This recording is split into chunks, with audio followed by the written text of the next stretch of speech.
Hello good morning friends. Oil hydraulics and pneumatics आज આપણે નવું ચેપ્ટર ચાલુ કરવા જઈ રહ્યા છીએ, chapter 4 air preparation and service unit. તો અહીંયાથી આપણો ન્યુમેટિક વિભાગ ચાલુ થાય છે. આપણે પહેલાં જે 3 ચેપ્ટર જોયા એ હાઇડ્રોલિકના હતા, હવે જે છે એ ન્યુમેટિકના છે. તો એનું ફર્સ્ટ ચેપ્ટર એન્ડ સિલેબસનું chapter 4 air preparation and service unit. તો ન્યુમેટિક્સનો મતલબ શું થાય? તો આપણે જોઈએ કે ન્યુમેટિક્સ એની અંદર ન્યુમા વર્ડ્સ છે. તો ન્યુમા એટલે એ ગ્રીક વર્ડ છે, એટલે ગ્રીકની અંદર ન્યુમાનો મતલબ થાય હવા, એર, અથવા તો બ્રીથ. બ્રીથ મીન્સ શ્વાસ. તો ન્યુમેટિક એ એપ્લિકેશન છે. Pneumatic is application of compressed air, pressurise air. શેના માટે? ટુ પાવર મશીન ઓર કંટ્રોલ ઓર રેગ્યુલેટ મશીન. મશીનનો પાવર આપવા માટે, એને કંટ્રોલ કરવા માટે, તો એના રેગ્યુલેટિંગ માટે કમ્પ્રેસ એરની એક એપ્લિકેશન એને ન્યુમેટિક્સ કહેવામાં આવે છે. કમ્પ્રેસ એર્સને લગતો વિષય, બરાબર, કે જેની અંદર કમ્પ્રેસ એરનો ઉપયોગ કરવામાં આવે છે મીડિયમ તરીકે, જેનો ઉપયોગ મશીનને પાવર આપવા માટે, કંટ્રોલિંગ માટે એન્ડ રેગ્યુલેટિંગ માટે થાય છે. એની ડેફિનેશન લખવી હોય તો આપણે આ રીતે લખી શકીએ કે pneumatics may be defined as a branch of engineering science which deals with the study of the behavior and application of compressed air. It is a study of the behavior and application of compressed air. compressed air ની application, એનો ઉપયોગ અને એનો behaviour, એનો અભ્યાસને ન્યુમેટિક્સ કહેવામાં આવે છે. તો અહીંયા મીડિયમ તરીકે કોમ્પ્રેસ એરનો ઉપયોગ થાય છે. તો આપણે જોઈએ કે પ્રોપર્ટીઝ ઓફ એર, એરની પ્રોપર્ટી કઈ કઈ છે? તો આપણને ખ્યાલ છે કે હવાની અંદર કયા કયા વાયુ રહેલા છે? તો ઓક્સિજન, નાઇટ્રોજન, બરાબર, મેજર 2 ગેસીસ છે. તો 78%, 78% નાઇટ્રોજન છે, જ્યારે 21% ઓક્સિજન. બાકી રિમેનિંગ 1%ની અંદર જુદા જુદા ગેસીસ છે, આવા carbon dioxide, carbon monoxide, sulphur, એવા બધા, આર્ગોન, હિલિયમ, આર્ગોન, બરાબર. તો આપણે જોઈએ બીજું, air is a colourless, odourless, tasteless and compressible and high weight. કે રંગહીન, ગંધહીન, સ્વાદહીન, કમ્પ્રેસિબલ એટલે એને કમ્પ્રેસ કરી શકાય છે, એન્ડ એનો પોતાનો વજન છે, weight. Water being the most important remaining ingredient as far as pneumatics is concerned. પાણી એ મહત્ત્વનું અંગ છે ન્યુમેટિક્સ માટે, બરાબર. તો આપણે એની પ્રોપર્ટી જોઈએ હવાની. તેનો મોલેક્યુલર વેટ 28.96 કિલોગ્રામ પર કિલોમોલ. પછી એની ડેન્સિટી તો એપ્રોક્સિમેટ 1ની સમથિંગ છે, 1.21, બરાબર. બોઇલિંગ પોઈન્ટ કે બોઇલિંગ પોઈન્ટ કયા તાપમાને એ ઉકળવા માંડશે? એટ 1 બાર પ્રેશરે. તો 191 ટુ 194. એના પછી છે ફ્રીઝિંગ પોઈન્ટ એટ 1 બાર, તો -212. કયા તાપમાને એ લિક્વિડમાંથી ગેસની અંદર રૂપાંતરિત થશે, પાણીનું, હવાનું, બરફની અંદર, બરાબર. તો -212, -212 થી -216. પછી ગેસ કોન્સ્ટન્ટ, તેનું વેલ્યુ છે 286.9 જૂલ પર કિલોગ્રામ કેલ્વિન. એના પછી છે આ ઇન્ડસ્ટ્રીયલ એપ્લિકેશન. ન્યુમેટિક્સની ઉદ્યોગની અંદર કઈ કઈ જગ્યાએ ઉપયોગ થાય છે, બરાબર, એની એપ્લિકેશન કઈ કઈ જગ્યાએ છે? તો મટીરિયલ હેન્ડલિંગની અંદર, પછી manufacturing department and other application. આ બધી જ જગ્યાએ એનો ઉપયોગ થતો હોય છે. તો એની અંદર જુદી જુદી પ્રોસેસ છે મટીરિયલ હેન્ડલિંગની, આ બધી જ, બરાબર. એના પછી છે મેન્યુફેક્ચરિંગની અંદર આપણે પ્રોસેસ ભણી ગયા છે ઘણી બધી, કે drilling, milling, sawing, finishing, forming, turning, બરાબર, એમ્બોસિંગ, સ્ટેમ્પિંગ. અને અધર એપ્લિકેશન કે જેવી aircraft, cement plants, chemical, coal mines, cotton mill, બરાબર, machine tool, food inventing parts. આ બધી એની એપ્લિકેશન છે. આ બધી જ વસ્તુ તમારે, આપણે જે જોયું આગળ, એ કોઈ જગ્યાએ સિલેબસની અંદર પૂછાતું નથી. એક્ઝામની અંદર આવો કોઈ ક્વેશ્ચન પૂછાશે, પણ તમારી જાણ ખાતર છે કે તમને ખ્યાલ આવવો જોઈએ કે આપણે જે વસ્તુ ભણી રહ્યા છીએ જે સબ્જેક્ટ ભણી રહ્યા છે, જે ટૉપિક આપણે શીખીએ છીએ, તો એનો ઉપયોગ કઈ જગ્યાએ થાય, એનું બેઝિક શું છે, બરાબર. તો હવે અહીં આપણે જોઈએ કે basic components of pneumatic system. Pneumatic સિસ્ટમના મૂળ કયા કયા કોમ્પોનન્ટ છે. તો સૌપ્રથમ આપણે વાત કરીએ કે એર ફિલ્ટર. હવે આપણને ખ્યાલ છે કે ફિલ્ટરનું કામ શું, બરાબર. તો ફિલ્ટર શું કામ કરશે, તો એરના હવાની અંદર રહેલી અશુદ્ધિઓ, જુદા જુદા કન્ટેમિનન્ટ એને દૂર કરી અને શુદ્ધ ફિલ્ટર એર આઉટસાઇડ પર બહાર કાઢશે. એના પછી છે કમ્પ્રેસર. આ એટમોસ્ફિયરમાંથી એર આવશે, એનું ફિલ્ટર થઈ અને પછી કમ્પ્રેસરની અંદર જશે. તો કમ્પ્રેસર શું કરશે, તો એરને કોમ્પ્રેસ કરશે. કોમ્પ્રેસ થવાના કારણે શું થશે,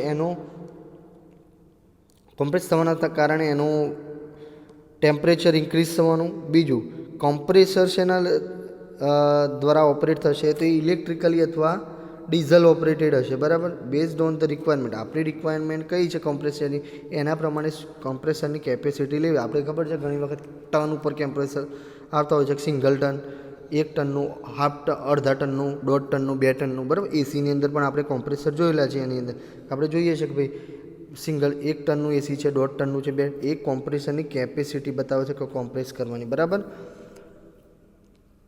પછી એચપીમાં પણ હોય છે, બરાબર, હોર્સ પાવર પર. એના પછી છે એર કુલર.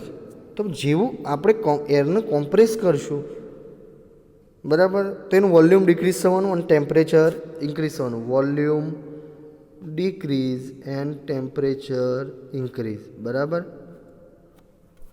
તો ટેમ્પરેચર ડિક્રીઝ થવાના કારણે શું થશે, ઇન્ક્રીઝ થવાના કારણે શું થશે, તો કુલરનો આપણે ઉપયોગ કરશું, એર કુલર. તો એર કુલરની મદદથી આપણે શું કરશું, એને ઠંડી કરશું. એ હવાની અંદર કોમ્પ્રેસ થયેલી એરને આપણે ઠંડી કરશું, એના લીધે એનું ટેમ્પરેચર ડાઉન થાય. એના પછી જે આવે છે એ ડ્રાયર. ડ્રાયરનું કામ શું, કોઈ પણ ભીની વસ્તુ એને સૂકવવા માટેનું કામ ડ્રાયર.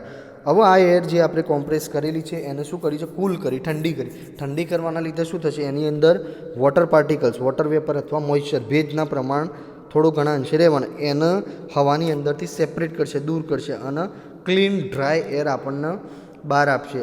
એ ક્લીન ડ્રાય એર બહાર આવશે, એને આપણે શું કરીશું, રિસીવરની અંદર સ્ટોર કરીશું, રિસીવર ટેન્કની અંદર સ્ટોરેજ કરીશું. એ કોમ્પ્રેસ એર, ડ્રાય કોમ્પ્રેસ એરને આપણે શું કરીશું, સ્ટોર કરીશું. એના પછી છે FRL યુનિટ.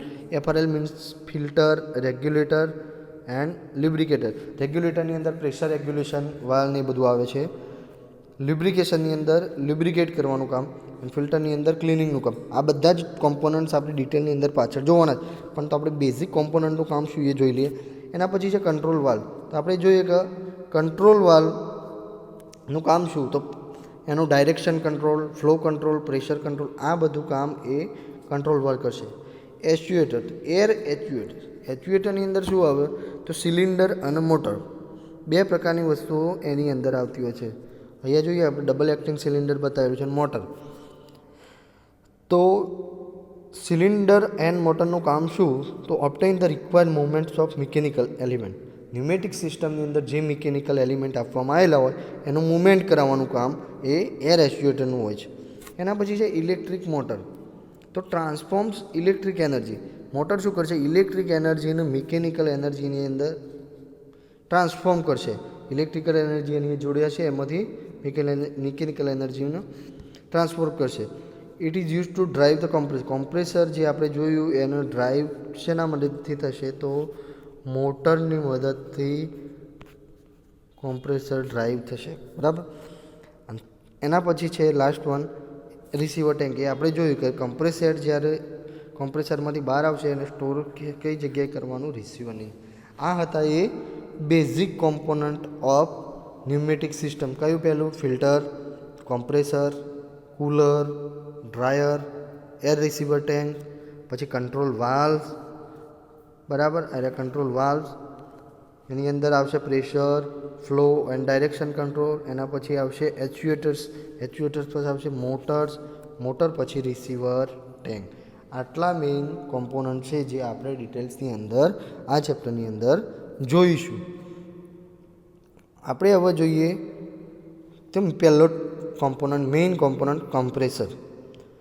તો કોમ્પ્રેસરનું કામ આપણે શું એ જોયું. તો કોમ્પ્રેસર શું કરશે? એરને કોમ્પ્રેસ કરવાનું કામ કરશે. કોમ્પ્રેસ થવાને લીધે શું થશે? એનું વોલ્યુમ ડિક્રીઝ થશે એન્ડ ટેમ્પરેચર ઇન્ક્રીઝ થશે. બરાબર. તો type and selection criteria four air compressor. કોઈપણ ન્યુમેટિક સિસ્ટમનો આપણે ઉપયોગ કરવા જઈ રહ્યા છીએ તો એની એપ્લિકેશન કેવી છે એના પરથી એના સિલેક્શન ક્રાઇટેરિયા નક્કી થાય કે ભાઈ આ પ્રકારનું કોમ્પ્રેસર આપણે જરૂરી છે. હવે જોઈએ કે મિકેનિકલ ડિવાઇસનું કામ છે which converts the mechanical energy into fluid energy. Mechanical એનર્જીમાંથી ફ્લુઇડ એનર્જીની અંદર કન્વર્ટ કરશે. Compressor increases the air pressure. શું કરશે? Pressure increase. કોઈપણ વસ્તુને તમે કોમ્પ્રેસ કરશો તો શું થશે? એના દબાણની અંદર વધારો થશે અને એનું શું કહે છે? By reducing its volume also increase its temperature. અને બીજું શું? એના ટેમ્પરેચરની અંદર પણ વધારો થશે. વર્કિંગ મીડિયમ તરીકે આપણે શું છે ન્યુમેટિકની અંદર શું હોય? તો કોમ્પ્રેસ એર. હવે compressor select A based on the pressure કે એની પ્રેશર કેટલું આપશે એના પરથી આપણે એનું સિલેક્શન કરી શકીએ. બીજું pressure it needs two operate and delivery the volume. કે પ્રેશર કેટલા પ્રેશરથી એ રહ્યું કોમ્પ્રેસ કરશે કોમ્પ્રેસરને અને પછી એને ડિલિવરી વોલ્યુમ કે જે આઉટલેટ સુધી આપણે જે રિસીવરની અંદર સ્ટોર કરીએ છીએ કેટલા આઉટલેટ વોલ્યુમ આપશે એના પ્રમાણે એનું સિલેક્શન થાય છે. તો આપણે જોઈએ કે મેઇન બે ટાઈપે કોમ્પ્રેસર ક્લાસિફાઈડ થાય. પોઝિટિવ ડિસ્પ્લેસમેન્ટ ટાઈપ કોમ્પ્રેસર અને બીજા છે ડાયનેમિક ડિસ્પ્લેસમેન્ટ કોમ્પ્રેસર. હવે positive displacement and dynamic displacement mean સ્થળાંતરણ. બરાબર. તો બે પ્રકારનું છે સ્થળાંતરણ છે અહીંયા પોઝિટિવ એન્ડ ડાયનેમિક. તો એ આપણે જોઈએ કે મેઇન તો એપ્લિકેશનની અંદર ન્યુમેટિકની અંદર પોઝિટિવ ડિસ્પ્લેસમેન્ટવાળા વપરાય છે જેના નામ છે piston type, vane type, diaphragm type and screw type. Piston એક પ્રકારનું સિમ્પલ કોમ્પ્રેસર છે. એના પછી છે વેન, ડાયાફ્રામ એન્ડ સ્ક્રૂ.